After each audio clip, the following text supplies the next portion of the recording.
희망의 포도원 백남해.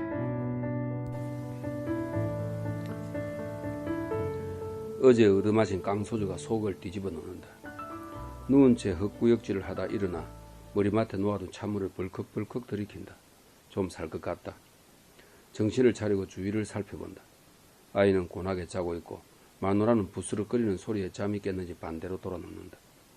아직 해가 뜨지 않아 어두운 방 창밖으로 비치는 별빛을 내다본다. 새벽 4시쯤 되었는가? 아직 해가 뜨려면 2시간 더 있어야 할 듯. 아니 이렇게 영원히 새벽이 오지 않으면 좋으련만. 사람들은 새벽을 희망이라고 말하지만 우리처럼 배운 것 없고 가진 것 없이 일터에서 쫓겨나 하루 벌어 먹고 사는 사람들은 새벽이 차라리 두렵다. 다시 누워 잠을 청하다가 벌떡 일어나 앉아 어제 신었던 양말을 도로 신는다. 도저히 잠은 오지 않을 것이고 마누라 잔소리 듣기 전에 집을 나서는 것이 편하리라 싶었다. 일어나 겉옷을 걸치고 잠든 아이 얼굴을 조용히 들여다본다. 얼굴에 눈물 자국이 있는 것이 어젯밤 울다 잠든 모양이다. 부지런한 마누라가 애들 간수를 잘해서 제대로 먹이지는 못해도 깨끗하다. 허리를 숙여 아이 얼굴을 거친 손으로 부드럽게 쓰다듬고는 방을 나선다. 마누라는 잠에서 깨어있지만 여전히 아는 척을 하지 않는다. 제대로 돈을 벌어다 주지 못하는 무능한 남편에 대한 원망 섞인 무은의 잔소리일 것이다. 오늘 집을 나서면 언제나 또 돌아올 수 있을까? 얼마라도 손에 쥐어야 집에 올 텐데. 요즘은 일자리 구하기가 하늘의 별 따기가 되었다. 일거리가 아니라 하루 한 끼 얻어먹기도 힘들 때가 비일비재하다. 이스라엘의 서민 경제가 완전히 무너져버린 것은 로마 총독부와 헤로데를 비롯한 이스라엘 권력자들이 긴 흉년으로 인해 발생한 국고 손실을 서민들에 대한 과중한 세금 부과로 해결하려 하기 때문이다. 일방적으로 백성들에게만 고통을 안기는 과중한 세금 부담에 집을 버리고 떠도는 사람들이 늘었고 여기저기서 소규모 폭동들이 일어났다. 권력자들은 자신의 재산을 지키기 위해 사설 경비들을 고용하였는데 경비 대부분이 지역 건달들이었다. 경비로 채용된 건달들은 권력자의 위세를 믿고 마치 자기들이 국가 경찰이라도 되는 듯이 법으로 금지된 행위들까지 서슴지 않았다. 경찰들 또한 이런 사설 경비들의 위법 행위를 알면서도 애써 외면하였다. 1시간 정도 걸어서 아직 해가 뜨지 않은 장터 인력시장으로 갔다. 벌써 여러 무리의 사람들이 군데군데 불을 피우고 추위를 녹이고 있었다. 대부분 낯익은 얼굴들이다. 눈인사를 하며 이리저리 살피다가 어젯밤 깡소주를 나누어 주었던 무리들 곁으로 다가가 인사를 한다. 눈매가 서글서글하고 은변이 좋은 제라가 반갑게 맞이한다. 불가에 가까이 다가가며 일거리가 있는지 묻는다. 별 관심 없이 다들 불만 바라보는데 제라가 나무를 뒤적거리며 불꽃을 피워 올린다. 멋쓰게지 나도 입을 다문다. 배는 허기지지만 이렇게 비슷한 부류들끼리 모여있으니 마음은 편하다. 불가에 서서 롯의 아내처럼 소금 기둥으로 굳어버려도 좋을 것 같다는 생각을 한다. 서서 잠깐 깜빡 졸았을까 싶었는데 주위가 시끄러워지며 수십 명의 사설 경비들이 나타났다. 손에는 몽둥이와 칼을 들고 있었다. 불을 쬐던 사람들은 놀라움에 어쩔 줄 모르고 서로 얼굴만 쳐다볼 뿐이었다. 사설 경비들이 고함을 지르며 불을 쬐며 졸고 있는 몇 사람을 몽둥이로 내리쳤다. 일거리를 찾아 나왔던 사람들은 날벼락 같은 상황에 어찌할 바를 몰라 우왕좌왕할 뿐이었다. 나도 사람들에 휩쓸려서 몽둥이를 피하여 시장통 안쪽 넓은 골목으로 뛰어갔다.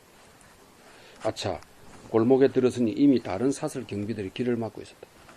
토끼몰이식으로 사람을 한 곳에다 가두어 버린 것이다. 앞쪽에서 도망치던 사람들이 몽둥이에 어디 터지는지 비명소리가 낭자하다. 뒤돌아 도망치려 했으나 이미 뒤쪽에서 몰아오던 사설 경비들이 고함을 지르며 몽둥이를 휘두르고 있었다. 사람들은 오도 가도 못하게 되자 그만 자리에 주저앉거나 엎어져서 몸을 웅크리고 죽은 듯이 있었다. 도망치던 사람들이 한 곳으로 다 모였는지 서로 밀어붙여서 여기저기가 부딪히며 온몸이 아팠다. 몸을 부딪히면서도 사람들은 아픈 것보다 무엇 때문에 이러는지 이유를 알지 못한 두려움이 더 컸다. 나는 쭈그리고 앉아서 두 팔로 머리를 감싼 채 주위를 둘러보았다. 해가 뜨면서 밝아오는 새벽 시장통 한 구석에 40여 명의 남정네들이 피를 흘리거나 겁에 질려서 뭉친 채로 떨고 있고 칼과 몽둥이를 든 사설 경비들과 그 뒤로 말을 탄 로마 군인들이 보였다. 현장 지휘관인지 수염이 덥수룩하고 건장한 사내가 멈추라고 소리치자 경비들이 일제히 한 발짝씩 뒤로 물러났다. 훈련이 잘 돼 있었다. 지휘관이 말을 탄 로마군에게 뭐라고 이야기를 하더니 사람들에게 소리질렀다. 당신들에게 피해줄 생각은 없다. 그러나 여기에는 주인집에서 돈을 훔쳐서 도망나온 하인들이 숨어있다. 우리는 그놈들만 잡으면 조용히 물러날 것이다. 그러니 협조하라. 순순히 협조하면 더 이상의 해코지는 없을 것이다. 지휘관의 말에 사람들은 웅성거리며 안도의 한숨을 쉬었다. 이때 몸을 웅크리고 있던 사내 두 명이 벌떡 일어나며 포위를 뚫고 쏜살같이 달아났다. 아마도 사설 경비들이 찾는 도둑들의 모양이었다. 그러나 경비들 또한 훈련이 잘 되어 있는지라 금방 두 사내를 따라붙었다. 사람들은 말은 하지 않았지만 두 사내가 잡히지 않기를 빌고 있었다. 그러나 필사적인 두 사내의 몸부림도 얼마 가지 못하였다. 허기진 배를 움켜쥐고 지내온 도망자들이 기름진 밥 잘 먹고 권력자의 사냥개로 키워진 경비들을 이길 수는 없었다. 붙잡히자마자 두 사내는 사람들이 보는 앞에서 몽둥이 찜질을 당했다. 그나마 위안이 되는 것은 그들을 살려서 끌고 가라는 지휘관의 말이었다. 두 사내는 반쯤 죽은 상태로 질질 끌려가고 있었다. 모두 안타까운 심정이었다. 그러나 남의 불행을 슬퍼할 여유가 이들에게는 많지 않았다. 로마군 백인 대장이 무우라고 소리치자 사설 경비 몇 명이 사람들 사이를 헤집고 다니면서 얼굴을 확인한다. 다른 수배자들을 찾는 모양이다. 이런 상황에서는 아무 죄가 없어도 괜히 무서운 법 없이도 살 것 같은 착한 제라가 너무 무서웠던지 사설 경비가 몽둥이로 얼굴을 들어올리자 자기도 모르게 비명에 가까운 소리를 지르며 뻘떡 일어났다. 너무나 순식간에 벌어진 의외의 상황에 경비가 엄격길에 몽둥이로 제라의 머리통을 후려 갈겼다. 빽 하는 소리와 함께 제라가 통나무처럼 쿵 쓰러졌다. 사설 경비도 때려놓고 보니 당황하였고 그 광경을 지켜보던 로마군과 다른 사설 경비들도 수습이 안 되는지 우물쭈물하다가 급히 자리를 떴다. 사설 경비들이 사라지자 사람들이 제라를 둘러쌌다. 평소 제라와 함께 다니던 동료가 물을 떠와 제라의 이름을 부르며 물을 뿌렸다. 그러나 제라는 이미 이 세상 사람이 아니었다. 사람 목숨이란 것이 참으로 하찮게 느껴졌다. 제라의 동료는 제라를 흔들며 울었고 사람들은 혀를 차며 세상을 원망하는 말을 내뱉었지만 그냥 그것뿐이었다. 이 시대의 가난한 자는 사람이 아니었다. 나와 몇 사람이 제라의 시체를 들쳤고 시장통을 빠져나와 근처 야산으로 갔다. 어디로 와서 어디로 가는 생인지 알 수 없는 이름조차 제라인지 아닌지 알 수 없었다. 우리들은 대부분 자신의 과거를 속이기 위하여 가짜 출생지와 이름을 말하곤 하였기 때문이다. 야산 한 자락에 당도한 우리는 제라의 시체를 내려놓고 한참을 말없이 둘러앉아 있었다. 얼마나 그렇게 넋을 놓고 앉아 있었을까. 자신을 아비야라고 소개한 다부지게 생긴 중년의 남자가 보통이어서 큼직한 보리빵을 꺼냈다. 그제야 우리는 허기를 느꼈다. 아비야는 빵을 큼직하게 떼어서 사람들에게 나눠주었다. 우리는 고마운 인사를 하지도 않은 채 빵을 베어 물었다. 아비야가 빵은 넉넉하니 천천히 많이 먹으라며 물을 건네주었다. 배가 고픈 나머지 고맙다는 인사도 하지 못한 나는 부끄러웠다. 쑥스러운 얼굴로 물주머니를 건네봤는데 아비야가 그 마음을 알아챘는지 조용히 웃으며 눈으로 인사를 했다. 나는 눈으로 인사를 대받으며 고마움을 표했다. 옆에 앉았던 사람들도 입안 가득 빵을 우물거리며 서로 바라보고 웃었다. 왠지 모를 유대감과 정이 통하며 동료의식이 생겨나는 것을 느꼈다. 우리는 그날 제라를 빈 동굴 무덤 안에 안장하고 의기투합하여 함께 다니기로 결의하였다. 이 험한 세상에 비록 가진 것도 배운 것도 없지만 마음 통하는 친구들을 만난 것에 가슴이 뻐근하였다. 앞으로 어떤 두려움이 있어도 어려움이 없을 것 같았다. 전직 군인이었던 다부진 몸매의 아비야, 양치기를 하다가 양이 찌겨워서 도시로 나왔다는 오백과 아몬, 포도원 일군으로 확을 잘 팠다고 자랑하는 요시야, 그냥 닥치는 대로 막리를 하던 아조르, 세관에서 뒤치다거리 하다 돈 몇 푼 떼먹었다가 들켜서 도망 나온 아킴, 그리고 나, 이렇게 우리 7명은 한 패거리가 되었다. 작당을 하고 서로 말을 터면서 노닥거리다 보니 해가 여탄히 저녁때가 되었다. 저녁 끼니도 해결해야겠고 하여 마을로 슬슬 내려갔다. 건장한 남정네 7명이 작당패가 되어 몰려다니니 사람들이 슬금슬금 피해 다니는 것이 무엇라도 된 것 같은 마음에 괜히 우쭐하였다. 지나가는 사람들에게 평소 같으면 하지 않을 말들도 툭툭 내뱉으며 어깨에 힘을 잔뜩 주고 시장으로 들어섰다. 해가 져서 어두운 시장 좁은 골목길에는 사람들이 보이지 않았다. 세상이 어수선하니 사람들이 어두운 곳은 피하는 것이리라. 골목길 모퉁이에 우르르 몰려 서 있던 우리는 군인 출신 아비야의 지시에 따라 한 명만 골목 입구에 있고 다른 사람들은 숨어 있기로 하였다. 먼저 제일 젊은 아킴이 골목 입구에 구부정한 모습으로 앉아 있었다. 얼른 보기에 어딘가 아픈 사람처럼 여겨졌다. 믿기로서는 아주 그만이었다. 아킴을 입구에 앉혀둔 우리는 얼굴을 수건으로 가리고 눈만 빼꼼히 내놓은 채 서로 쳐다보며 키득거렸다. 어릴 적 병정놀이 하는 기분이 들었다. 그렇게 잡담을 하며 누구든 걸려들기를 기다리고 있었다. 얼마나 지났을까? 지루해진다 싶을 즈음 말끔하게 차려입은 사내가 아킴 가까이 와서 허리를 숙이고 자세히 들여다보다가 어깨를 툭 친다. 아킴이 아무 반응이 없자 아킴의 숙인 고개를 들어 올리려 한다. 이때 아킴이 재빨리 사내의 멱살을 잡고 자기 쪽으로 확 끌어당기자 준비하고 있던 아비야가 달려나가서 몽둥이로 사내의 무릎 뒤쪽을 후려 갈겼다. 사내는 급작스러운 공격에 악 소리 한번 내지 못하고 그 자리에서 뒤로 나자빠져 버렸다. 아비야의 공격 실력을 보니 예사 부대에 있은 것이 아닌 모양이다. 정확하게 무릎 뒤쪽을 공격한 것은 나름 사내에 대한 배려였다. 자칫 무릎 안쪽을 잘못 치기라도 하면 영영 걷지 못할 수도 있다. 살인 기술을 완벽하게 터득한 사람만이 구사할 수 있는 기술이었다. 뒤로 자빠져서 혼이 나간 사내를 패그리드에 달려들어 입에 재갈을 물리고 얼굴에 보자기를 씌우고 손발을 뒤로 묶었다. 첫 강도질이었지만 일사불란하게 손발이 척척 맞았다.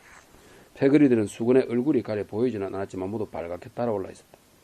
패그리들이 사내를 묶는 동안 아킴은 안주머니를 뒤져서 돈주머니를 챙겼다. 겉옷을 벗기려다 묶인 손발 때문에 그냥 두기로 하였다. 아비야의 지시대로 움직인 패그리들은 어느새 시장 변두리 어스간 곳으로 도망쳐왔다.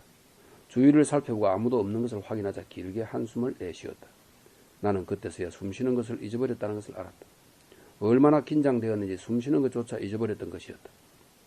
정신을 가다듬으며 옆 동료들을 둘러보니 모두 숨을 헐떡거리며 날카로운 눈으로 주변을 살피고 있었다. 그들은 사냥을 끝낸 늑대들이었다. 성취감과 불안감을 동시에 드러내고 있었다. 아비야가 가볍게 손뼉을 2번 쳐서 사람들을 집중시켰다. 지휘관의 습성이 몸에 밴 사람이었다.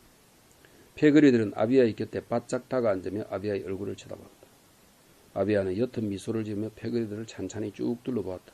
그리고 형제들 아주 잘했어 라고 말하며 주먹을 불끈지며 팔을 높이 들어올렸다. 그 말에 모두들 주먹을 불끈지며 두 팔을 번쩍 들어올리고 함성을 질렀다. 패그리들의 함성에 놀란 아비야가 주위를 둘러보며 두 손을 내어줬다. 조용히 하라는 신호였다. 우리는 일제히 입을 다물고 두 팔을 든 채로 주위를 살폈다. 두 팔을 들어올린 모습이 벌을 쓰고 있는 것 같아 서로 쳐다보며 키득키득 웃었다. 첫 강도질 성공에 패그리들은 아주 들떠있었다.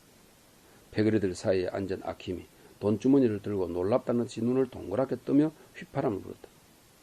아킴이 돈주머니를 옆으로 건네자 한 명씩 돌아가며 손을 올려놓고 아래 위로 흔들며 무게를 재어보았다. 제법 묵직한 것이 꽤 그금이었다. 한 번씩 돈주머니를 들어본 패그리들은 돈주머니를 세리였던 아킴이 맡기로 하고 저녁을 먹으러 가기 위해 일어섰다. 사람들이 별로 없는 한산한 식당 겸 여관에 들어선 패그리는 호기롭게 식탁에 앉으며 주인을 불렀다. 돈이 없을 때는 이런 여관을 기웃거릴 뿐 들어설 염두도 내지 못했었다. 그러나 이제는 사정이 달랐다. 우리에겐 돈이 있다. 비록 강도질을 하여 번 돈일지라도 우리에겐 돈이 있다. 돈이면 멍멍이도 멍첨지가 되는 세상. 우리의 목소리는 자연스럽게 커졌다.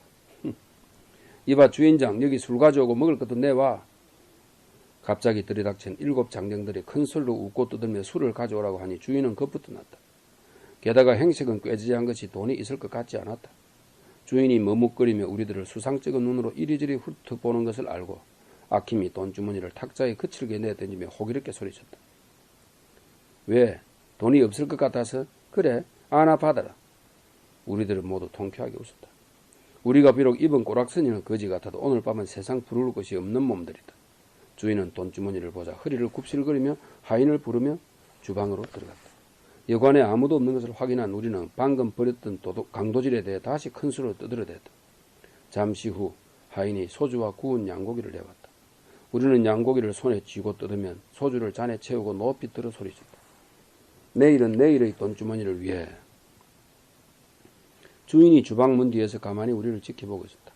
우리가 떠들어대는 말을 들었는지 경비병들에게 밀고를 해야 말지 말아야 할지 망설이고 있는 것 같았다. 내가 아비야에게 눈짓을 보내자 아비야가 고개를 끄덕이고는 주인을 불렀다. 주인이 묵묵거리며 가까이 다가오자 일행들이 모두 조용히 입을 닫았다. 침묵이 흐르는데 아비야가 허리춤 깊숙이 숨겨놓았던 당금을 꺼내었다. 군인들이 쓰는 군용 당금이었다. 주인이 흠칫 놀라는데 아비야가 당금을 탁자에 내리 꽂으며 말했다. 여기 술 좀 더 가져오시고 요즘 강도가 많다고 하니 문단속, 입단속 잘 합시다. 알았습니까? 군대 조교 같은 아비야의 말투는 낮고 단호하면서 썸뜩했다. 패거리들도 소름이 돋을 지경이었다. 수많은 인간 군상들이 거쳐가는 여관집 주인이 그 정도 눈치가 없겠는가? 섣불리 밀고를 하였다가 일이 잘못되면 호환이 두려운 일. 게다가 도적패들 한둘쯤은 알아두는 것도 나쁠 것은 없었다. 도적패가 도적을 지켜주기도 하고 대개의 도적패들은 웬만해서는 여관을 해코지 하지 않는다. 그래야 오다가다 밥도 제대로 먹고 급할 때는 숨을 수도 있는 것. 그리고 요즘 같은 불경기에 이런 도적질이 아니면 누가 호기롭게 돈을 쓰겠는가. 악어와 악어새 같은 관계였다. 주인은 사람 좋게 씩 웃으며 술을 가져오겠다며 주방으로 들어갔다. 우리는 아무도 웃지 않았다. 지금은 모두 심각하게 진짜 잔인한 강도처럼 굴어야 할 분위기임을 알았다. 주방에서 주인이 하인 입단속 시키는 소리가 나게 들렸다. 잠시 후 주인이 술과 안주를 듬뿍 들고 나갔다. 분위기가 점점 무르익었다. 오늘 처음 만났지만 몇십 년을 함께 지내온 형제들 같았다. 아킴이 혀가 꼬부라진 소리로 아비야에게 물었다. 형님은 군인 맞죠? 군인이시죠? 근데 어쩌다가 이렇게 되셨어요? 아킴의 무리한 질문에 일행은 모두 입을 닫고 아비야의 눈치를 보았다. 아비야가 어색한 분위기를 누그러뜨리자 시원하게 잔을 비우고 말하였다. 왜? 내가 어떤 사람인지 궁금한가? 다 함께 고개를 끄덕이자 아비야가 잔에 술을 채우며 이야기를 시작했다. 난 자네들 예상대로 군인이었다네. 10인 대장이었지. 부하들에게 인기도 꽤 있었어. 물론 실력도 있었고. 그러다 보니 우리 분대가 위험한 일을 도맡아 했었지. 부하들과 나는 형제 같은 사이가 되었어. 하는 일이 위험할 때는 서로 믿을 수가 있어야 하거든. 나는 언젠가 백인 대장이 되리라 믿으며 상관이 시키는 임무라면 물불을 가리지 않고 완수했지. 그런데 어느 날 세례자 요한의 이야기를 듣게 되었어. 요르단 강변에서 웬 미친 기인이 외치대는데 그 이야기가 사람의 폐부를 찌른다는 거야. 처음엔 귓등으로 들어넘겼지. 그런데 한 번, 두 번 듣다 보니까 만나고 싶더라고. 그래 부하들을 데리고 갔지. 멀찍이에서 바라보니 진짜 가관이더구만. 낙타 털로 된 옷을 입고 허리에 가죽띠를 두르고 메뚜기와 덜꿀을 먹고 지내는 게야. 참 희한하다 싶어 가까이 다가가서 이야기를 듣는데 그때의 감흥이 되살아나는지 잠시 말을 멈추더니 잔을 쭉 들이켰다. 일행들도 잔을 피우고 아비야의 말에 귀를 기울였다. 이야기를 듣는데 이건 사람의 소리가 아니었어. 분명 대천사 미카엘 소리였어. 눈에서는 빛이 번쩍거리고 입에서는 불이 확 뿜어져 나오는 것 같았어. 귓전에 소리가 쩌렁쩌렁 울려 퍼지는데 오금이 다 저리더구만. 세상에 무서운 것이라고는 모르는 나이였는데 혼이 쑥 빠진 것처럼 덜덜덜 떨리더군. 나는 나도 모르게 앞으로 기어나가서 저희는 또 어떻게 해야 합니까? 하고 물었어. 그러자 아무도 강탈하거나 갈취하지 말고 너희 봉급으로 만족하여라 하고 말하는 거야. 나는 정신이 번쩍 들었지. 여태껏 상관의 명령이라고 열심히 완수했던 임무를 돌이켜보니 약한 자들의 것을 강탈하고 갈취하는 일이었던 거야. 난 그냥 세상엔 강한 자와 약한 자가 있고 약한 자는 죄가 못나서 그런 것이니 당해도 싸다고 생각했거든.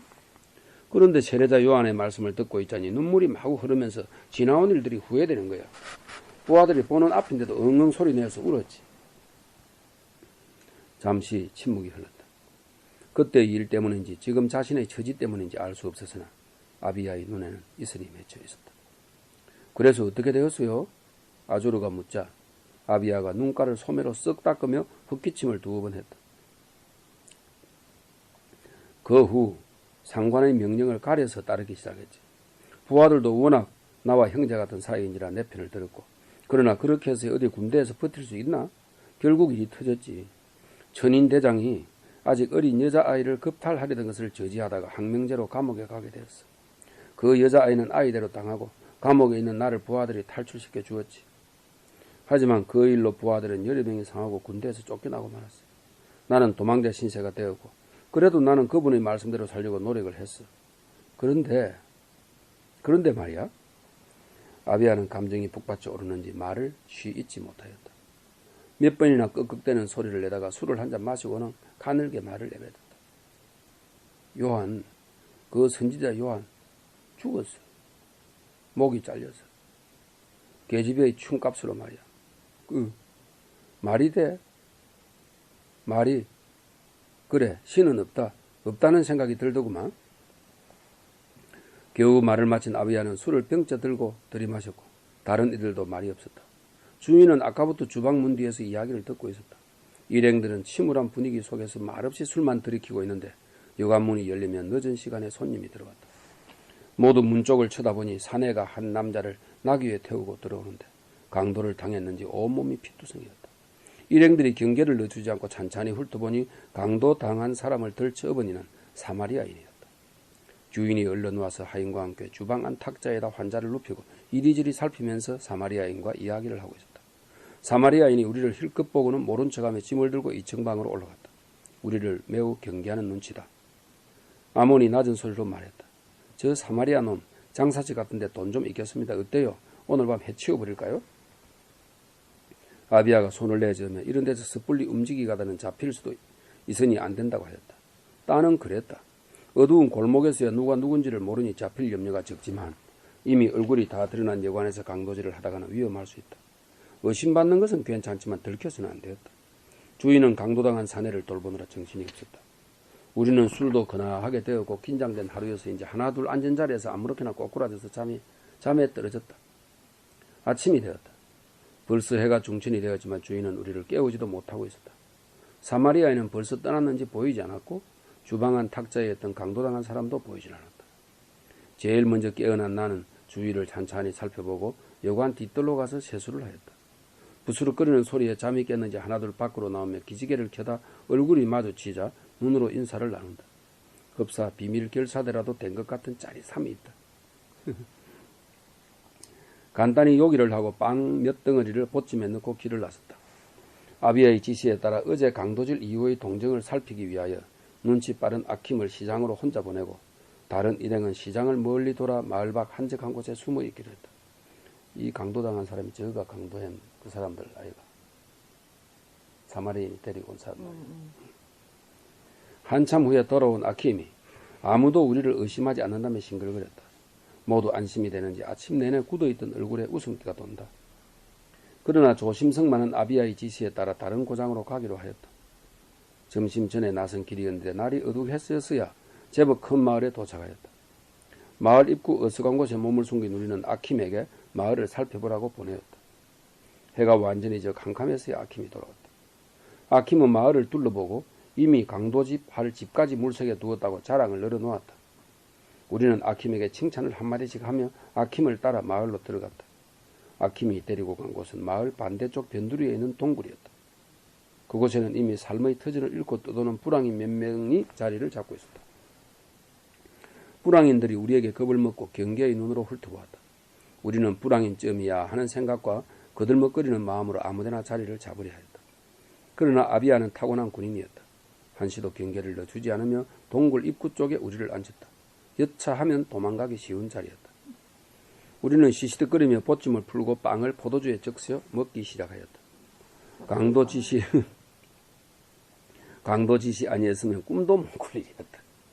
하루 끼니 때우기도 힘든 요즘 포도주에 밀빵이라니 흐뭇한 생각이 들었다. 그러나 역시 강도짓은 마음 한구석을 깨름직하게 하였다. 그런데 아비야가 빵 한 덩어리를 가지고 불황인들이 모인 곳으로 다가가서는 무어라 몇 마디 이야기를 하고 빵을 주고받다. 불황인들이 급하게 빵을 뜯어먹으며 연신 고개를 숙였다. 아비야에게 고마움을 표시하는 모양이었다. 우리는 의외의 상황에 서로 쳐다보며 밉지 않게 입을 삐죽 내문했다. 저만 잘났냐는 뜻이었다. 아비야가 자리로 돌아오자 막 일꾼 아조르가 놀리며 말했다. 아이고 형님 구세주가 여기 오셨네요. 형님 드실 빵은 없습니다. 그려. 아조르의 말에 다들 먹던 빵을 품속에 숨기는 척했다.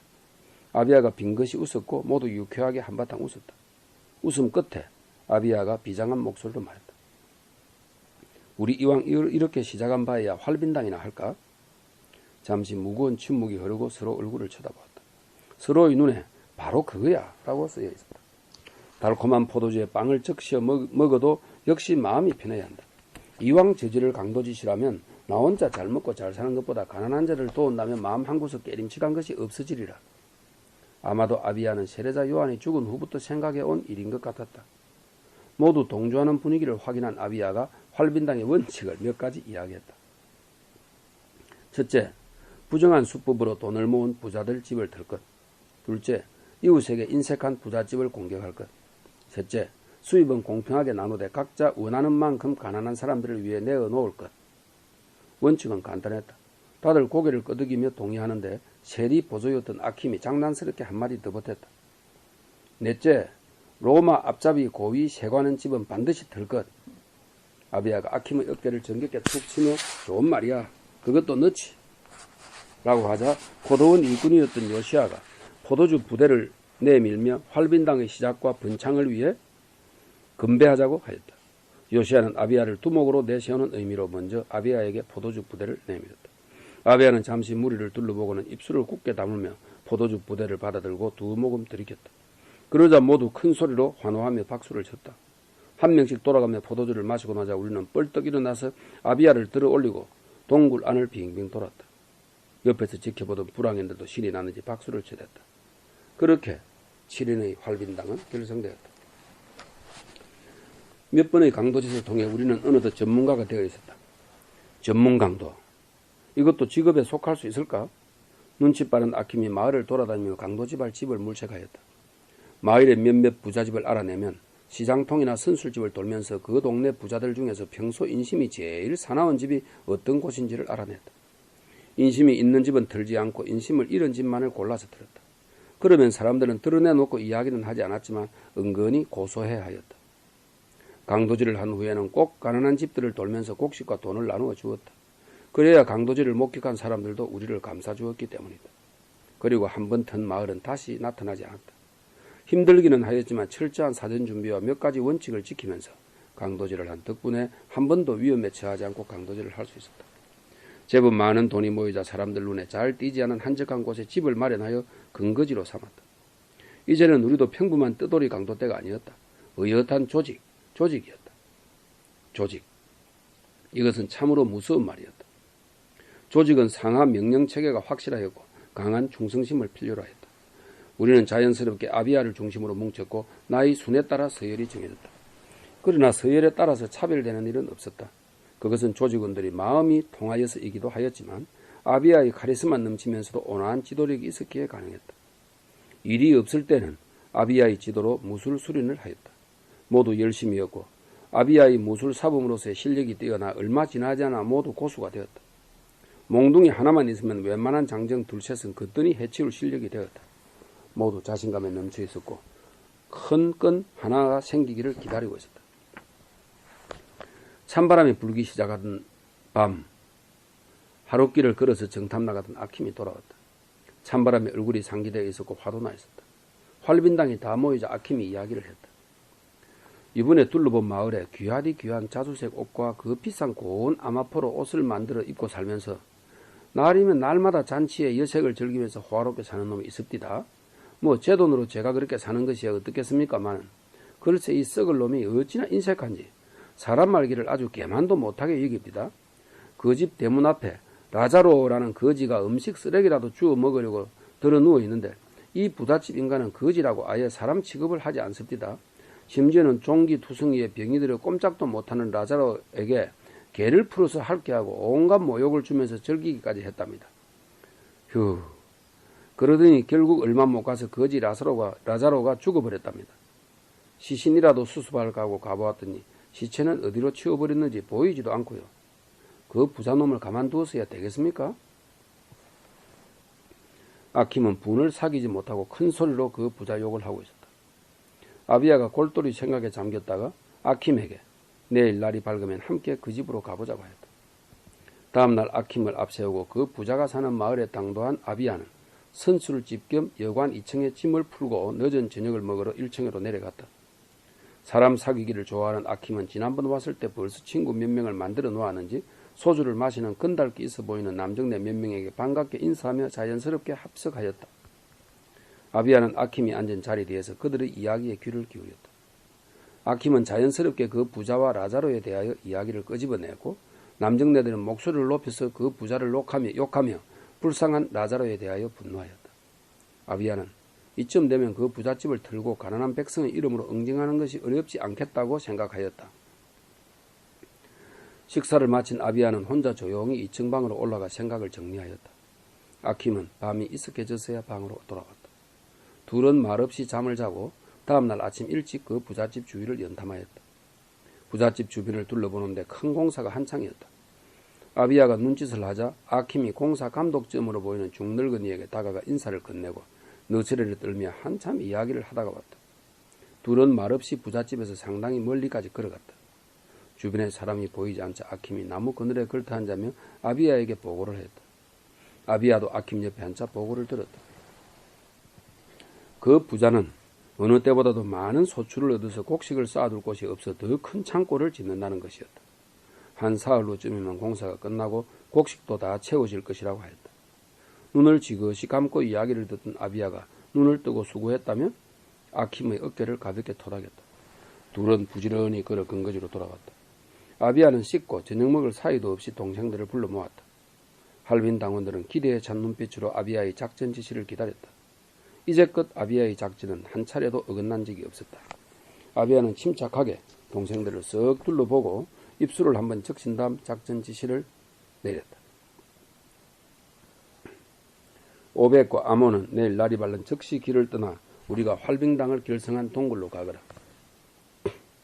거기에서 지난번 보았던 불황인들에게 내 말이라 전하고 주변에 모을 수 있는 불황이란 불황인을 모두 모아서 정확하게 보름 후 그 부잣집에서 10여 분 거리에 있는 정자나무 밑으로 해가 지고 나서 모이라고 하여라. 이번 작전의 성패는 바로 그 불황인들에게 달렸음을 명심하여 한치의 차질도 없도록 하여라. 그리고 요시아와 아모르는 곡식 담을 부대 자루와 사람들이 쓸 몽둥이를 200여 개씩 만들어 나귀에 실어 놓도록 하여라. 아킴과 너는 내일 그 부자가 사는 마을로 다시 가서 여관방을 잡고 어제 그 사람들과 함께 먹고 마시면서 지리를 익혀두도록 하여라. 특히 경비대의 위치와 가는 길목, 주변에 도와줄 사람이 있는지 미리 포섭해 놓아라. 어제 그 남정네들 정도면 한 번쯤 우리를 끼워주는 것도 괜찮을 것 같더구나. 나는 혼자서 미리 그 마을에 가서 작전을 더 상세하게 검토하고 열나흘 후 그 여관으로 갈 것이다. 너희들도 그때 여관으로 모여라. 오늘은 일찍 자자. 아비야는 말을 끝내고 동생 한 명 한 명을 조용히 둘러보았다. 모두 입술을 굳게 다물고 비장한 눈빛으로 아비야에게 말없이 고개를 끄덕였다. 다음날 지시받은 대로 움직이기 시작했다. 아비야는 혼자 그 마을로 갔다. 군인 시절처럼 마을 밖에서 노숙을 하며 지형지물을 익혔다. 만약 일이 잘못되었을 때 사람들을 데리고 도망갈 퇴로를 확보하고 최악의 경우 쫓아오는 추격대를 따돌리기 위한 대비책을 세우고 확인하기 위하여 밤을 틈타 움직이고 있었다. 열나흘 후 아비야가 밤늦은 시간 여관 마당에 들어서니 나귀 2마리가 묶여있는데 눈에 익은 녀석들이다. 나귀들도 아비야를 알아보고 푸르르 소리를 냈다. 까마귀도 고향 까마귀가 낫다고 했던가? 반가운 마음에 머리를 쓰다듬어주고 여관으로 들어가 방을 얻었다. 벌써 동생들은 1층 식당에서 2명씩 짝을 지어 앉아 소주를 마시고 있었다. 서로 모르는 척 하면서도 눈짓으로 신호를 보내고 있었다. 아비야는 두툴대듯 에이, 하필 2층 제일 끝방이야 라고 말했다. 동생들은 알아들었다는 듯이 눈을 깜빡였다. 얼마나 지났을까? 사람들이 모두 잠들었는지 조용해지자 비밀 결사대 그런 동생들이 하나둘 아비야의 방으로 모였다. 목숨을 건 그사를 앞두고 있어서인지 못 본 지 열나흘밖에 되지 않았는데 모두 너무 반가웠다. 한 명 한 명 서로 손을 굳게 잡고 인사를 한 다음 아비야에게 보고를 했다. 모든 일이 정확하게 계획된 대로 되어가고 있었다. 내일 밤이 지나면 이스라엘에서 우리를 모르는 사람은 없으리라. 7인의 활빈당이라는 이름을 들으면 부자들은 벌벌 떨 것이고 가난한 백성들에게는 희망의 이름이 되리라. 아비야는 동생들에게 우리가 하고자 하는 일이 단순한 강도짓이 아니라 불공평하고 불의한 세상에 대한 경고이며 도전이라고 말했다. 다들 정확히 무슨 뜻인지는 알 수 없었으나 가슴이 벅차오름을 느낄 수 있었다. 어차피 사람 대접받지 못하고 늘 굶주리고 쫓기는 삶이었으나 내일 밤이 지나면 당당한 삶을 살 수 있을 것 같았다. 내일 밤 일이 성공하면 집으로 돌아가리라. 잠든 아이 이마에 입을 맞추고 마누라 품에 안기리라. 지금껏 모아놓은 돈과 내일 밤 생길 재물이면 큰 부자가 아니더라도 먹고 살 만큼은 될 테니까. 나는 아비야의 이야기를 들으면서 혼자 빙긋이 웃었다. 아비야가 내 어깨를 툭 쳤다.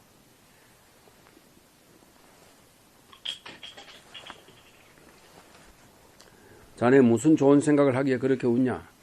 나는 얼굴이 빨개졌다. 자, 내 말을 명심해서 듣게. 만약 일이 잘못되어 우리가 흩어지게 되면 무슨 수를 쓰더라도 멀리 도망을 가게. 그리고 우리 근거지로 가서는 안 되네. 아마도 제일 먼저 경비대가 그곳부터 들이닥칠 것이네.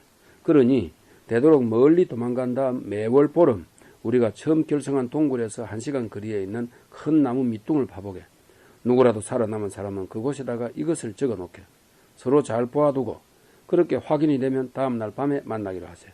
무슨 말인지 알겠지? 자, 그럼 조용히 각자 방으로 돌아가고 내일 밤 8시경 나무 밑에서 보도록 하지. 자, 긴장 늦추지 말고 푹 쉬게들. 모두 진지한 얼굴로 아비야의 손을 꼭 잡았다가 놓고 방으로 돌아갔다. 해가 질 무렵 일행들은 이른 저녁을 먹고 여관을 나섰다. 아비야는 벌써 떠났는지 보이지 않았다. 해가 지고 어둠이 얼굴을 가리자 마을 곳곳에 숨어있던 불황인들이 부잣집에서 10여 분 거리에 있는 정자나무 밑으로 모여들었다. 여기저기서 낮은 목소리로 반갑게 인사하는 소리가 들렸다. 불황인들 모으는 책임을 맡았던 오백과 아몬은 벌써부터 불황인들 사이를 오가며 인원 점검에 열심이다. 낙 위에 몽둥이와 부대자루를 실은 요시아와 아조르는 사람들이 보이는 조금 떨어진 곳에서 주위를 살펴보고 있었다. 그 시간 아비야는 아킴과 나를 데리고 그 부잣집 주위를 돌며 마지막 작전 점검을 하였다. 부잣집은 해가 지기도 전에 잔치가 시작되었다. 자주색 고운 아마포를 입은 그 부자는 멀리서도 알아볼 수 있었다. 배는 나오고 턱은 2개가 될 정도로 살이 찐 모습이 흡사 돼지에게 용포를 입혀놓은 꼴이었다. 기름기가 번들거리는 얼굴로 그만하게 식탁 앞에 비스듬하게 누워있는 모습이 가관이었다. 그래도 사람들은 그 앞으로 나와서 알랑거리며 인사를 하고 있었다. 담 너머로 그 모습을 지켜보던 나는 하도 어이가 없어서 한숨을 쉬며 아킴과 아비야를 번갈아 쳐다보았다. 아킴도 기가 차는지 혀를 차며 고개를 가로저었다. 그러나 아비야는 무표정하였다. 나는 아비야의 무표정함에 더욱 섬뜩하였다. 상대에 대하여 어떠한 인간적인 배려나 실망조차 없다는 것이다. 즉 사람으로 보지 않는다는 것이다. 순간 냉일 안에 찬바람이 일어나는 것 같았다. 경비병들과 하인들의 수를 대략 파악한 아비야는 나와 아킴에게 돌아가자고 눈짓하였다. 어둠이 어울리는 정자나무 밑으로 오자 150여 명의 불황인들이 모여서 웅성거리고 있었다. 웅성거리기는 했으나 떠들지 않는 것으로 보아 그들도 어느 정도 긴장된 상황을 파악하고 있는 듯했다. 아비야를 보자 동생들이 무척 기다렸다는 듯이 반갑게 인사했다. 아비야가 가볍게 인사를 받으며 나무 주변 높은 곳으로 올라서자 오벳이 큰 소리로 말하였다. 여러분 주목하십시오. 여기 서 계신 이분이 바로 우리 조직의 대장이십니다.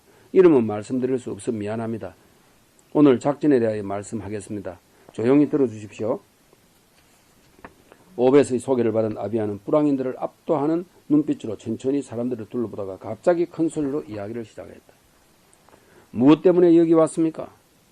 사람들의 주의를 확실히 끌기 위한 방법이었다. 팔을 앞으로 내지르며 아비야의 이야기는 계속되었다. 돈 때문입니까? 빵 때문입니까? 아닙니다. 여러분이 이 자리에 오게 된 것은 복수 때문입니다. 아비야가 말을 잠시 끊고 사람들을 쭉 훑어보았다. 의외의 말에 놀란 사람들은 숨을 죽이고 눈을 빛내며 바짝 긴장하고 있었다. 아비야의 말이 이어졌다. 우리는 여태껏 사람 취급을 받지 못하였습니다. 저 부잣집 문간에 내다 버려졌던 라자로처럼 개보다도 못한 쓰레기였습니다. 누가 우리를 이렇게 만들었습니까? 그것은 바로 이 썩어 문드러진 이스라엘의 정치 지도자들과 자기 배떼지만 부르면 그만이라는 가진 자들, 배운 자들이 만든 것입니다. 이제 그들에게 보여줄 때입니다. 오늘 밤 우리도 사람이란 것을 발로 차면 아프고 개가 핥으면 부끄럽다는 것을 보여주어야 합니다. 우리의 살아있는 힘을 보여주어야 합니다. 사람들은 말로 표현할 수는 없지만 이제까지 살아오면서 느꼈던 분노의 실체를 깨닫는 것 같았다. 언제나 나는 내가 잘못이라고 생각했다. 배우지 못한 잘못, 가지지 못한 죄, 사람 취급받지 못하는 것이 나 때문이라고 생각했었다. 그러나 아비야의 말을 듣는 순간 이것은 단순히 한 개인의 문제가 아니라 이 사회 전체 구조학의 문제임을 깨닫게 되었다. 사람들은 말이 없었지만 비장한 기운을 확연히 느낄 수 있었다. 아비야의 눈짓에 따라 요시아와 아조르가 몽둥이와 부대자루가 실린 짐꾸러기를 풀어놓았다. 사람들은 너나 할 것 없이 앞다투어 몽둥이를 손에 쥐고 좌우로 흔들어보고 아래 위로 내리쳐보면서 자루를 허리에 두르며 서로 쳐다보고 웃었다. 세상에 태어나서 처음으로 사람이 된 것 같았다. 무기를 고르고 자루를 챙기느라 어수선한 분위기가 대충 정리되자 아비야가 다시 큰 소리로 말하였다.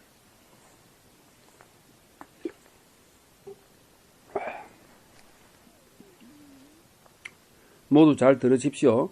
이제부터 제 동생들 6명의 대장이 되어 여러분들 20명씩을 인솔할 것입니다. 그들의 지시를 꼭 따라주십시오. 무엇을 할 것인지는 여러분의 대장이 설명해 줄 것입니다. 그리고 한 가지만 명심하십시오. 마음대로 쳐 죽이고 약탈하십시오. 그러나 절대 불을 질러서는 안 됩니다. 마을 경비대는 부잣집에서 20분 정도 거리에 있기 때문에 우리의 거사를 알 수가 없을 것입니다. 그러나 불길은 멀리서도 보입니다. 절대 불을 질러서는 안 됩니다. 명심하십시오. 자, 동생들은 각자 20여 명씩 조를 짜서 내가 지시한 대로 움직이도록. 6명은 소두목이 되어서 20여 명씩 나누어 조를 짰다.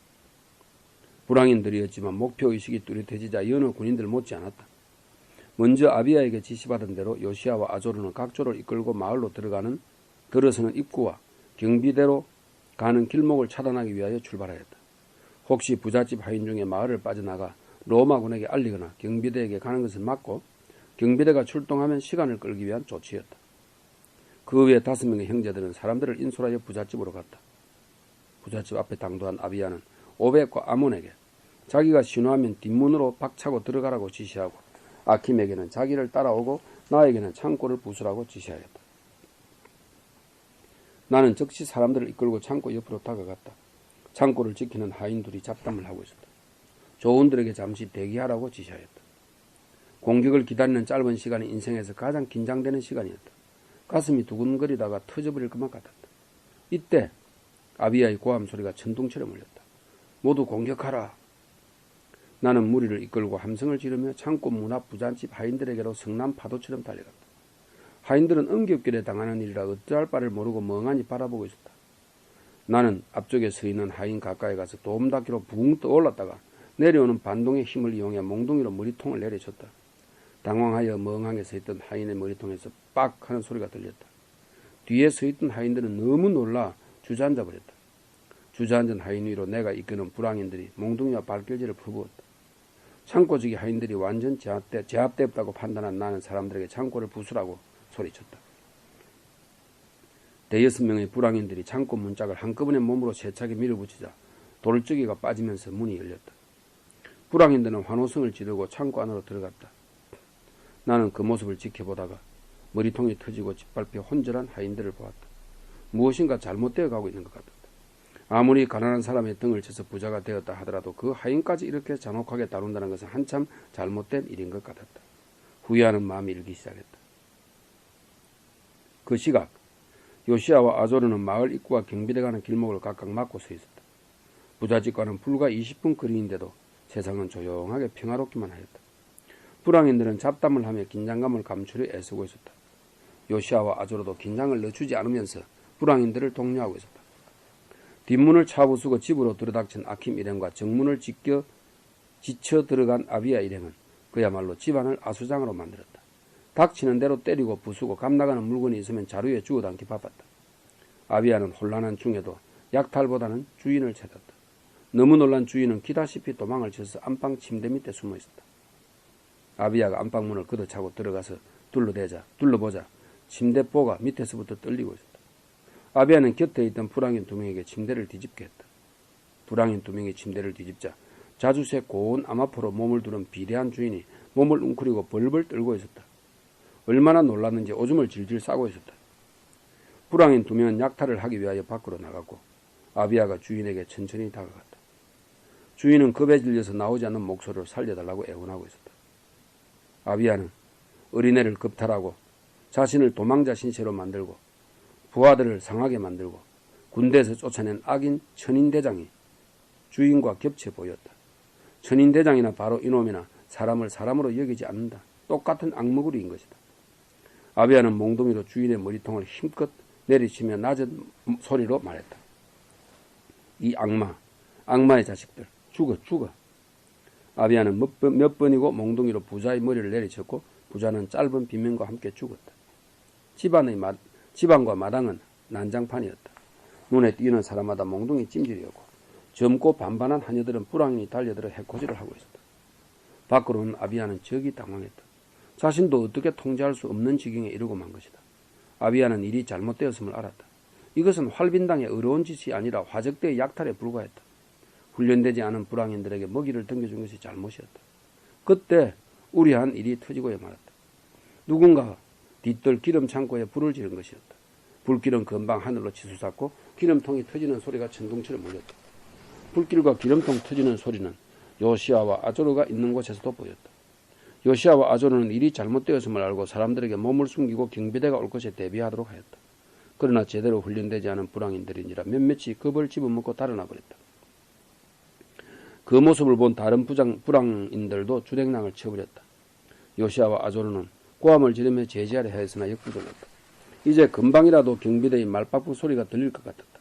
요시아와 아조르는 돌아볼 것도 없이 부잣집으로 달려갔다. 어찌하였든 형제들끼리 뭉쳐야 했다. 불길을 본 아비아는 모두 도망치라고 소리 질렀다. 그러나 이미 사람들은 자신들의 악행에 도취되어 아무 소리를 듣지 못하였다. 경비대가 이 불길을 보고 달려오는 데는 길어야 5분이었다. 걸어서 20분 거리이며 말을 타고 달리면 5분이 걸리지 않을 수도 있었다. 아비아는 동생들을 찾았다. 불길을 본 동생들도 아비아에게 달려왔다. 아비아가 재빨리 말했다. 틀렸다. 이제 이곳을 빠져나가야 한다. 내가 보아둔 길이 있으니 모두 나를 따라 오너라. 내가 물었다. 형님, 저 사람들은 어떡합니까? 모두 걸음을 멈추고 돌아보았다. 아직 사태 파악을 못한 수십 명의 불황인들이 재물을 챙기고 급탈하느라 정신이 없었다. 잠시 말이 없던 아비아가 입을 열었다. 내가 잘못 생각했다. 저들은 아직 준비가 되어 있지 않다. 우선 우리부터 몸을 피하고 보자. 우리는 무거운 발걸음을 부지런히 옮겼다. 잠시 후 말박불 소리가 들리고 바람을 가르는 창금의 소리와 피냄새가 바람을 타고 왔다. 수십 명이 목숨을 잃었으리라. 한시라도 빨리 이 마을을 벗어나야만 했다. 달빛도 없는 캄캄한 밤속을 소리 없이 뚫고 경비대가 주둔한 쪽 반대쪽으로 달려가는데 앞쪽에서 말발굽 소리가 들렸다. 멈추서서 자세히 보니 5명의 경비대가 달려오고 있었다. 그 뒤에는 불황인으로 보이는 이가 밧줄에 묶여서 땅바닥에 끌려오고 있었다. 아마도 마을 입구를 지키고 있던 불황인 중에서 불길을 보고 도망치다가 순찰 돌던 경비대에게 붙들린 모양이었다. 재빨리 몸을 숨겼지만 이미 경비대 순찰 조장이 알아차린 후였다. 경비조장이 몇 마디 지시를 내리자 뒤에서 달려오던 경비대원 한 명은 말을 계속 달려 본대에게로 연락하러 갔고 나머지는 칼을 빼어 우리들에게 달려들었다. 말 위에서 휘두르는 칼은 무시무시했다. 아비아가 바위 틈 사이로 뛰라고 소리쳤다. 우리는 말이 따라올 수 없는 바위 틈 사이로 뛰어들었다. 예상대로 말들이 따라오지 못했다. 그러나 바위 틈 뒤로 빠져나갈 구멍이 없었다. 완전히 갇힌 꼴이 되었다. 큰일 났다. 잠시 후 경비대 지원대가 도착하면 꼼짝없이 잡히거나 당하고 말 것이었다. 모두들 당황하여 아비아를 쳐다보았다. 절박한 상황을 누구보다도 잘 아는 아비아가 천천히 그러나 냉정하게 말했다. 내가 먼저 치고 나가서 조장 말 다리를 후려칠 테니까 너희들은 그 틈에 무조건 앞으로 달려라. 내가 얼마가는 이놈들을 잡아둘 수 있을 게다. 내가 신호하면 뛰어라. 자, 뛰어. 그러나 아무도 뛰어나가지 않았다. 앞으로 나가려다 주춤한 아비아가 돌아보며 고함을 지렀다. 이놈들아, 그냥 서서 다 죽을 거야? 이것이 마지막 기회다. 모두 살아서 보자. 뛰어. 그제야 모두 앞으로 용수철처럼 뛰어나갔다. 그러나 도망가기는 그냥 모두 아비아를 도와서 경비대 말다리를 내리쳤다. 함께 죽겠다는 의사 표지였다. 말 2마리가 앞으로 푹 꼬꾸라졌고 아킴이 그 밑에 깔리고 말았다. 당황한 경비대가 뒤로 물러서자 나와 아비아는 아킴을 끌고 다른 형제들은 뒤를 경계하며 도망치기 시작했다. 쓰러진 말을 일으키고 말에서 떨어진 조장을 이렇게 세우느라 경비대가 주춤하고 있었다. 잘하면 도망칠 수도 있다는 희망이 생겼다. 모두 필사적으로 달렸다. 그러나 곧이어 수많은 말바국 소리가 들렸다. 지원대가 도착한 것이다. 좁은 바위 사이에 다다르자 아비아가 멈추어서 요시아에게 아킴을 부축하게 하였다. 그리고 이렇게 높은 바위 사이라면 혼자서 얼마든지 시간을 끌 수 있으니 도망치라고 했다. 형제들은 모두 함께 죽겠다고 버텼다. 아비아도 형제들이 진심에 눈시울을 붉히며 함께 살고 함께 죽자며 형제들을 껴안았다. 모두 사기가 충천하였다. 부상당한 아킴을 바위 뒤에 숨기고 아비아를 선두로 형제들은 몽둥이를 굳게 쥐고 길 가운데 버티고 섰다. 잠시 후 경비대가 도착하였다. 어림잡아도 20여 명은 되어 보였다. 말을 멈춘 경비대 조장이 헛웃음을 치며 말했다. 그깟 몽둥이로 우리에게 대적하겠다고 길을 막고 섰느냐? 참으로 가소롭구나. 허허. 그래도 용기가 가상해서 좋구나. 어디 한번 내 칼을 받아보거라. 조장이 기압을 넣으며 말머리에 몸을 낮게 붙이며 달려오며 칼을 내리 꽂을 듯 들어 올렸다가 수평으로 바람을 갈랐다. 아비야가 앞으로 달려나가며 90도로 몸을 틀어 칼을 살짝 피하면서 경비대 조장의 샌들 신은 복숭아뼈를 후루에 갈겼다. 조장은 얼마나 고통스러웠더니 비명을 지르며 칼을 놓쳐버렸다. 말을 돌려 경비대 사이로 조장이 몸을 숨기자 50인 대장쯤으로 보이는 이가 아비야의 솜씨에 놀라며 소리쳤다. 어느 부대에 있었더냐? 아비야는 재빨리 칼을 집어들며 맞받아 소리쳤다. 난 이미 군대에서 도망쳐 나온 몸이다. 내가 어디 있었는지 밝혀서 동료들의 명예를 더럽히고 싶지 않다. 아비야의 솜씨를 본 경비대원들은 모두 함부로 덤비지 못했다. 더구나 아까는 몽둥이였지만 지금은 칼을 들고 있지 않은가. 서로 눈치만 보고 있는 사이 아비야가 낮게 말했다. 이때다. 모두 도망을 가라. 너희들이 없어야 내가 마음 놓고 도망갈 수 있지 않겠느냐. 나 혼자라면 얼마든지 빠져나갈 수 있으니 빨리 도망가. 맞는 말이었다. 형제들은 서로 눈짓을 주고받은 후 재빨리 몸을 피했다. 무리들이 도망치는 것을 보자 잠시 줌춤하던 경비대 50인 대장이 지시를 내렸다. 명령이 떨어지자 15명의 경비대가 아비야에게로 말을 달려왔다. 한꺼번에 달려오는 말을 피하기 위해 몸을 바위 위로 숨기자 바위 뒤로 숨기자 경비대는 돌아보지 않고 그대로 다른 무리들을 향해 달려갔다. 그 사이 뒤에 남았던 경비대가 아비야를 둘러쌌다. 제 아무리 고도로 훈련된 아비야라 하더라도 한꺼번에 7, 8명이 휘두르는 칼을 막아낼 수는 없었다. 몇 번의 칼을 막아서는 아차하는 순간에 왼쪽 어깨에 칼날이 꽂혔다. 뜨거운 것이 살을 석 빼고 지나가는 것 같았다. 비맥을 지를 새도 없이 오른쪽 옆구리에 칼이 꽂힌다. 어머니가 보고 싶었다. 배가 니어달 때 밥상을 차려놓고 길에서 아이들과 놀고 있는 나를 부르시던 어머니가. 어머니. 마지막 칼날이 목을 베는데 세례자 요한이 보였다. 형제들은 얼마 가지 못하고 경비대에 잡히거나 죽임을 당했다. 나와 요시아는 부상당한 아킴을 데리고 있었기에 도망갈 수가 없어서 바위 뒤 건불 속에 몸을 숨기고 있었다. 숨을 죽인 나는 아비야가 죽어가는 모습을 지켜보았다. 창자가 들리며 오열이 끓어올랐다. 눈이 뒤집히는 것 같았다. 그렇게 싸움을 잘하던 아비야가 저렇게 허무하게 당하다니.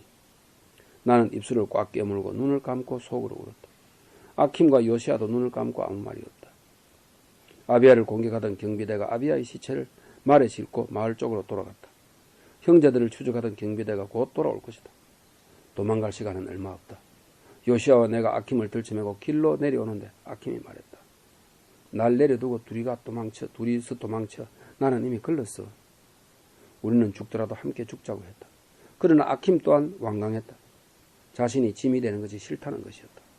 그리고 형님들, 제가 쇠관말당 나부랭이로 살면서 얼마나 나쁜 짓을 많이 했는지 모르실 겁니다. 그런데 형님들 만나서 저 사람 됐습니다. 비록 강도짓이었지만 나쁜 놈들 혼내주고 가난한 사람들 도와주고 제 짧은 생에 있어 형님들과 함께 한 시간이 가장 행복했습니다. 형님들 고맙습니다. 이제 저를 편안히 보내주십시오. 나와 요시아는 아킴을 꼭 끌어안고 죽지 말라고 꼭 살아서 다시 만나자고 몇 번이나 다짐하고 길을 떠났다. 밤새 달리고 달려서 경비대가 쫓아올 수 없는 곳으로 숨어들었다. 하루 밤낮을 꼬박 숨어있다가 밤이 되어서야 마을로 내려갔다. 시장 바닥을 어슬렁거리며 소문도 듣고 요기도 할 참이었다. 사람들이 제법 모여있는 길거리 국밥집 식탁에 걸쳐앉았다. 여차하면 도망가기 좋은 곳이었다. 국밥을 시켜놓고 옆자리 사람들의 말에 귀를 기울이는데 우리가 들었던 부잣집에 대한 이야기를 하고 있었다. 세상에 그런 난리는 처음이야 그래. 말세야 말세. 아니 어떻게 한 집안을 완전히 쑥밭으로 만들어 놓을 수 있겠나. 그러게 강도들도 그렇게 흉악한 강도들이 있나. 글쎄 주인을 몽둥이로 한 방에 쳐 죽였다며? 주인이 소문이 안 좋은 놈이긴 했지만 그렇게 죽여서야 쓰나. 그리고 안여자들은 폭행당하고 모두 자살했다지 아마? 그 일을 저지른 강도들은 모두 경비대에 맞아 죽거나 잡혀가서 목을 베었다며? 아이고 참 세상이 어수선하니 별일이 다 일어나네 그여. 이야기를 듣던 나와 요시아는 밥을 먹지도 않고 일어섰다. 주변 사람들이 낯선 사람들에 대해 경계하며 이상한 눈으로 우리를 보았다. 우리는 태연한 척 오던 길 반대쪽으로 걸어갔다. 우리는 우리의 의적질이 흉악한 강도질로 오해받는 것에 큰 충격을 받았다. 그리고 우리를 알아볼까봐 속으로 너무 무서워서 오줌이라도 지릴 것 같았다. 그날 이후 요시야와 나는 밖으로 나다니지 못하고 숨어 있어야 했다. 가끔 어둠을 틈타 먹을 것을 사러 나갈 뿐이었다. 그러나 가진 돈마저 다 떨어지고 며칠을 굶게 되었다. 우리는 너무나 허기져서 죽을 지경이었지만 밥 얻어먹을 생각을 하지 못하였다. 하지만 이렇게 굶어 죽을 수는 없었다. 버려진 흙간에 숨어있던 우리는 마지막이라는 심정으로 새벽 인력시장에 나갔다. 인력시장은 변한 것이 없었다. 제라가 죽던 날처럼 비루한 군상들의 마지막 희망마당이었다.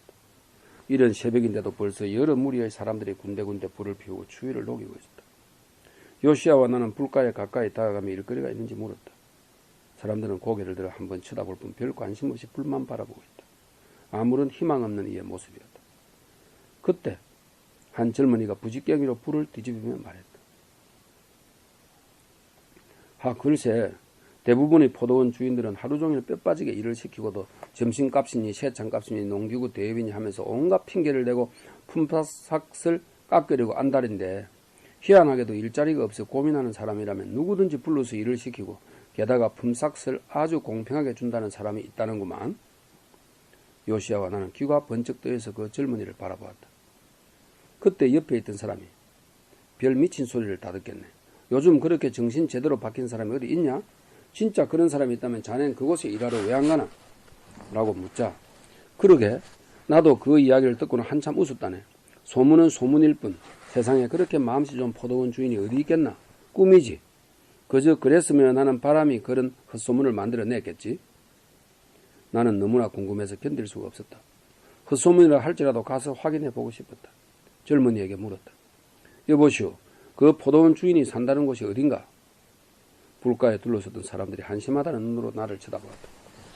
이 아저씨 괜히 헛걸음 하시려고. 이야기를 꺼낸 젊은이가 괜한 헛걸음 하지 말라고 말하려다가 너무나 진지하고 절박한 내 얼굴을 보고는 동쪽으로 하룻길을 가면 나올 것이라고 일러주며 다시 불을 뒤지겠다. 요시야와 나는 뒤돌아볼 것도 없이 길을 떠났다.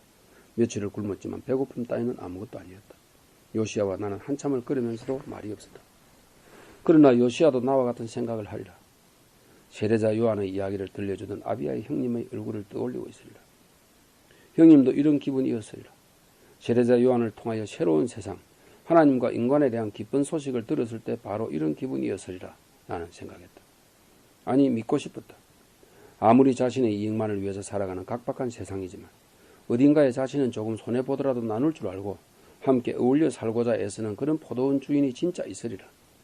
그리고 막대먹은 삶을 산 나 같은 사람도 받아들여 일꾼으로 써주는 분이 계시리라. 몇 날을 굶었지만 쉬지 않고 열심히 걸어서 젊은이가 가르쳐준 장터에 도착하니 벌써 시간이 늦은 5시 가까이 되었다.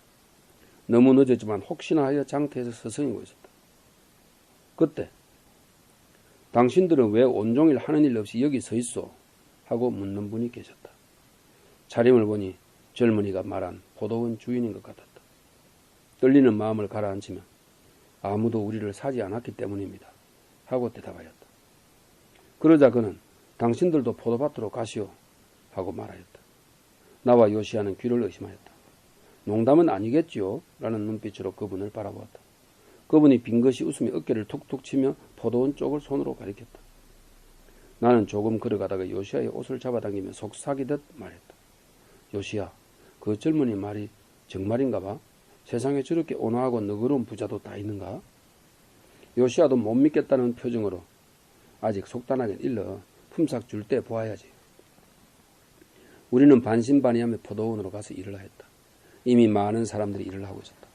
요시야는 전직 포도원 일꾼다웠다. 일하는 솜씨가 보통이 아니었다. 나도 설투기는 하였지만 땀을 뻘뻘 흘리며 열심히 일했다. 오랜만에 일하면 땀을 흘리니 기분이 좋았다. 사람이란 모름지기 땀 흘려 일한 대가로 먹고 사는 것이 최고인 것이다. 그러나 세상은 땀 흘린 만큼 먹고 살도록 해주지 않으니 문제였다. 어느덧 저녁 때가 되자 포도밭 주인은 자기 관리인에게 말했다. 일꾼들을 불러 맨 나중에 온 이들부터 시작하여 맨 먼저 온 이들까지 품삯을 내주시오. 나는 가슴을 졸이며 기다렸다. 과연 얼마나 줄까? 오랜만에 자기 자신의 특기를 살려 일을 다하여 기분이 좋은 요시야가 담을 닦으며 말했다. 처음 온 사람들에게 한 데나리온을 주기로 했으니까 반의 반 정도는 줄까? 내가 옷에 먼지를 털며 말했다. 아니야, 그렇게나 많이 줄까? 고작 1시간 정도 일한 것뿐인데. 반의 반만 주어도 이상하지 안 그래? 상당하지 안 그래? 요시야가 내 어깨를 장난스럽게 툭 치며 말이 그렇다는 거지 뜻이 그럴까? 라며 피식 웃는다. 가볍게 농담을 하며 우리는 주인과 관리인을 바라보고 있었다. 그런데 오후 5시에 와서 고작 1시간밖에 일하지 않은 우리에게 한 데나리온을 주는 것이었다. 나는 너무 놀랐다. 아니, 이 사람이 우리를 시험하는 것인가?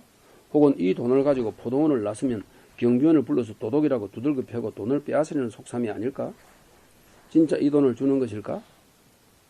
나만 그런 생각을 하는 것이 아니었다. 요시야와 임금을 받으려고 기다리던 모든 사람들이 눈이 휘둥그레져서 서로를 쳐다보았다. 모두들 수군거리며 그렇다면 과연 맨 먼저 온 이들은 얼마나 받을 것인가 하며 궁금한 얼굴로 주인을 쳐다보고 있었다. 그런데 더 놀라운 일이 벌어졌다. 맨 먼저 온 이들은 차례가 되자 자기들은 더 받으려니 생각했는데 그들도 한 데나리온씩만 받는 것이었다. 먼저 온 사람이 두들대기 시작했다. 그러자 포도원 주인이 그들 가운데 한 사람에게 말했다. 친구여, 내가 당신에게 불의를 저지르는 것이 아니오. 당신은 나와 한 데나리온에 합의하지 않았소? 당신 품삯이나 받아서 돌아가시오. 나는 맨 나중에 온 이 사람에게도 당신들에게 처럼 품삯을 주고 싶소. 그랬다. 포도원 주인은 너무나 합리적이고 너그러운 사람이었다. 1시간이든 하루 종일이든 그가 자신의 처지대로 성심껏 일했다면 하루 먹을 만큼의 품삯을 받을 자격이 있다는 것이었다. 나는 가슴이 벅차올라 눈시울이 붉어졌다. 내일은 새벽같이 나와서 일하리라 마음먹었다. 이런 분을 위해서라면 얼마든지 내 온 힘을 다하여 일하고 싶었다. 요시야가 울먹이며 말하였다. 아비야 형님도 이런 분을 만났다면 얼마나 행복했을까. 우리가 진작 이런 분을 만났다면 형님과 형제들이 그렇게 비참하게 죽었을까. 세상의 불의와 맞서서 하나님 나라가 오도록 외치고 외치던 세례자 요한과 불의를 응징하려다 왜곡된 세상의 난폭함에 죽어간 아비야 형님과 형제들을 생각하며 요시야와 나는 한없이 울었다.